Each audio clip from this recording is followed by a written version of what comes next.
Tunisians to do that. This is none of your business, Mr. President. You are the President of the United States, not the Arab world. President Saleh challenged the opposition to let the people decide who should represent them in new elections, an offer brushed aside by the opposition and the anti-government protesters who once again converged on this square near the university campus asking for Saleh's departure. Mr. President, if you love your country and care for its unity, and if you are genuine about preventing bloodshed, go. Nobody wants you. You will eventually have to go. We are in a situation where the government and the protesters stand their ground.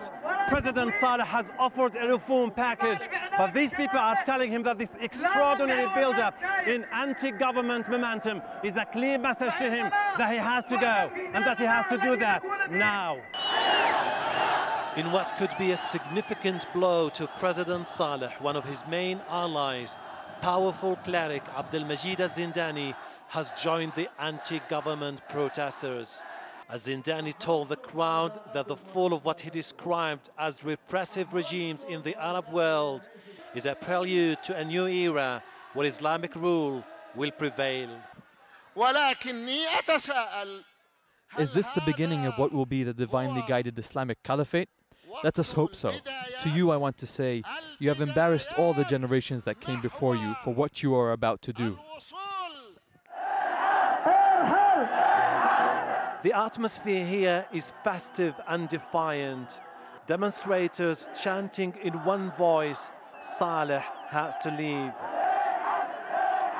Not far from here, a parallel demonstration of Saleh's loyalists waving flags and brandishing his posters. They say they are ready to fight to death for their leader, raising the prospect of a protracted standoff in a country beset by internal conflicts. Hashim Al-Bara, AlJazeera, Sana'a. Now, one of Tunisia's main opposition parties has been legalized after being banned for more than 2 decades. The Islamist Nahda party is led by Rashid Ghannouchi. He returned from exile in London in January after the former president Zain al-Abidine bin Ali was ousted. The former president had branded the party as an Islamic terrorist group. Meanwhile, there are more problems for Tunisia's interim government after a leading opposition figure resigned. Regional Development Minister Ahmed Najib Shibbi says he isn't happy with the choice of the newly appointed Prime Minister. Shibbi is the 3rd minister to leave the interim government on Tuesday and the 6th since the weekend. Well, staying in Tunisia, rights group Amnesty International has reported human rights abuses during the revolution there. It finds Tunisian authorities used excessive force, including lethal fire, in trying to stem anti-government protests. And it says torture and other ill treatment appeared to be systematic nationwide. It calls on Tunisian authorities to immediately end impunity for such abuses. More than 200 people died in the violence surrounding Tunisia's uprising. One of the heaviest death tolls was in Kasserine, a small town in the north of the country. Nazneen Mushiri reports. Nizar Gariri is a key witness. A gunshot in the groin went straight through him, leaving him permanently disabled. He says it was snipers who fired on him. They were all in black, with helmets like you see in the movies, like black tigers. You couldn't see their eyes. This amateur video taken by a protester shows security forces dressed in black on a rooftop. Their uniforms different to riot police and local forces. People here say they may have even been part of a separate militia. Dr. Mahjoub Ghari, head of intensive care at Kesserine's main hospital, examined many of the bodies. He says these were professional killings. The shots targeted the brain, the neck, the chest and the stomach. Therefore, these were murders. The bullets used were strange. They blew up inside the body. The corpses have small holes of ½ centimeter, and it becomes practically impossible to save the victim. This is where many of the deaths happened, the roundabout now known as Martyrs Square. The names and ages of the victims recorded on this monument. This is where one of the snipers was located, on this rooftop with a vantage point across the entire square. It's not clear whether these shooters were part of the Presidential Guard or connected to the Ministry of Interior. What people here want is those responsible found and brought to justice. Tunisia's interim government says its new Human Rights Commission is investigating crimes here in Kesrine and other parts of the country. But so far, no officials have visited the family of Mohamed Amin Mbarki. The 17-year-old was one of the first to die here. Shot in the back of the head, his family say it was an execution. I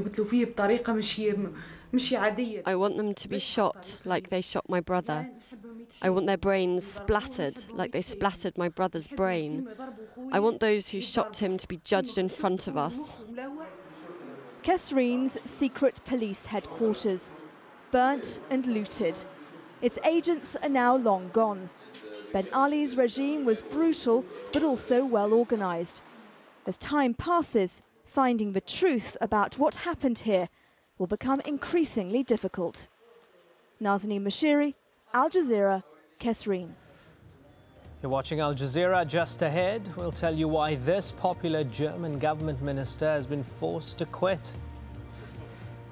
And an ugly end to a glittering career. Allegations of anti-Semitic remarks brings ruin to one of fashion's brightest stars.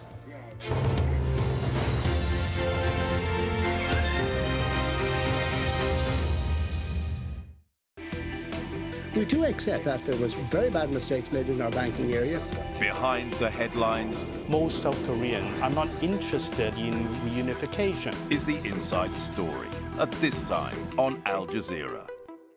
March on Al Jazeera. In 2009, Al Jazeera visited the cities worst affected by the financial downturn. Now, 2 years later, we return as European leaders discuss the debt crisis. In a new 8-part series, Al Jazeera looks at women's rights and maternal health, real women and their personal stories. It's 20 years since the Arab League held its annual summit in Iraq.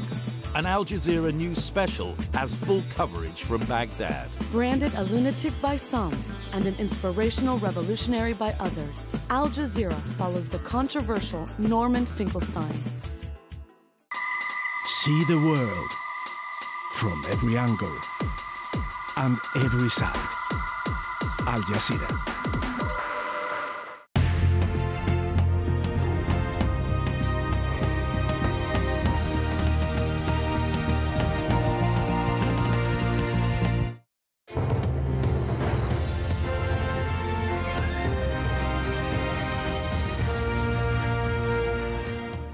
Welcome back to the top stories on Al Jazeera. We're getting reports of indiscriminate firing on civilians on the outskirts of Tripoli.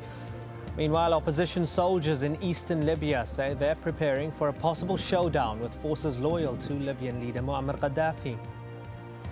Meanwhile, the US seems to be distancing itself from a proposal to impose a no-fly zone over Libya.